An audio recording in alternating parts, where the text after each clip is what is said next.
Bonjour Sarah, ce matin vous nous emmenez à Albi. Yo. Super, une ville magnifique, cathédrale sublime.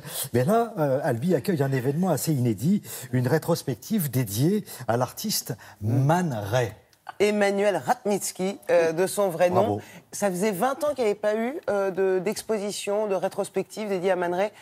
Mais c'est extraordinaire parce que c'est sur 3 lieux différents à Albi, donc c'est vraiment un grand hommage, une grande rétrospective où on découvre que Man Ray, finalement, qu'on connaît comme photographe avec, voilà, cet œil que vous voyez derrière moi, ces larmes sous cet œil-là, ou alors, vous savez, ce dos, le violon d'Ingres, qui aurait pu être tellement moderne que ça pourrait être complètement le dos de Charlotte Bouteloup. Je veux dire, on voit son dos Et je me suis posé la question. Moi aussi, je me suis posé la question.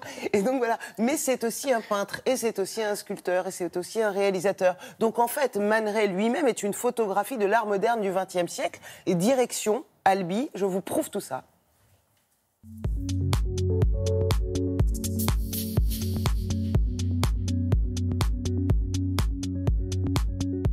Man Ray a abandonné une bourse sur l'architecture parce qu'il voulait vraiment se dédier à la peinture, mais en suivant absolument pas des processus académiques et classiques. Et très vite, il a été attiré et fasciné par l'avant-garde européen qu'il a découvert à l'Armorichaud en 15.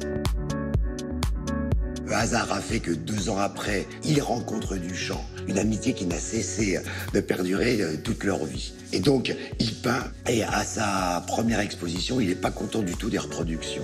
Et il demande à Stiglitz, qui est un ami avant-gardiste new-yorkais qui a une galerie, de lui montrer comment photographier. Et il apprend par lui-même à photographier.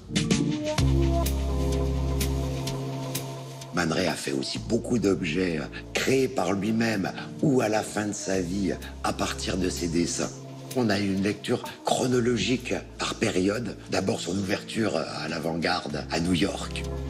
Il arrive en 21 à Paris, où il reste jusqu'en 40 avec l'arrivée du nazisme.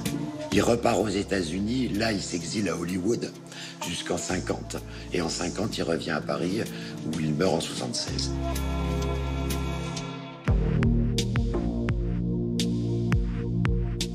Dans les incontournables, le violon d'Ingres, tout le monde a vu l'image. Aujourd'hui, plus grand monde sait qu'elle est de Man Ray. Il y a Noir et Blanche, il y a Les Larmes. Et une des équations shakespeariennes, un des plus beaux tableaux de l'exposition. Son œuvre reste extrêmement abordable, même pour la jeune génération. Surtout dans les photos. Une intemporalité absolument incroyable. Ces photos auraient pu être prises hier, tellement elles sont d'un modernisme. Et même ces modèles ne sont absolument pas les canons esthétiques de l'époque où c'était des femmes, excusez-moi, un peu plus enveloppées. C'était des filles d'une finesse et qui avaient les canons esthétiques d'aujourd'hui.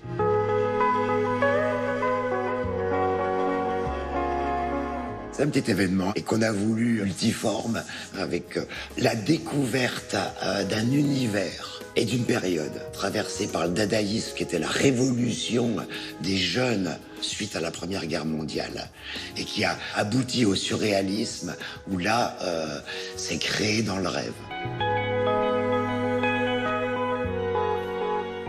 Sarah, on peut se poser la question, pourquoi cette exposition à Albi en particulier? Et pourquoi non?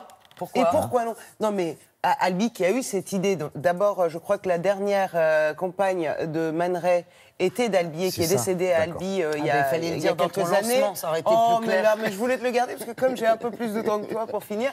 Mais donc, il y a 3 endroits. Donc, la médiathèque, le musée Toulouse-Lautrec et la scène nationale qui rendent hommage donc à Man Ray. Et ça prouve aussi sa modernité et sa détermination. Parce que quand il a vu, il n'était pas très content de lui finalement dans la peinture, dans le dessin, etc.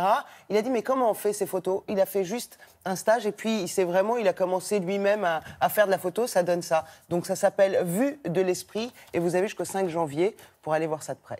Voilà. Moi j'ai jusqu'au 6, on peut pousser Sarah? Monte ton dos. Pardon. On peut oui, pousser on peut pousser jusqu'au 6. Allez, va pour le 6. Allez.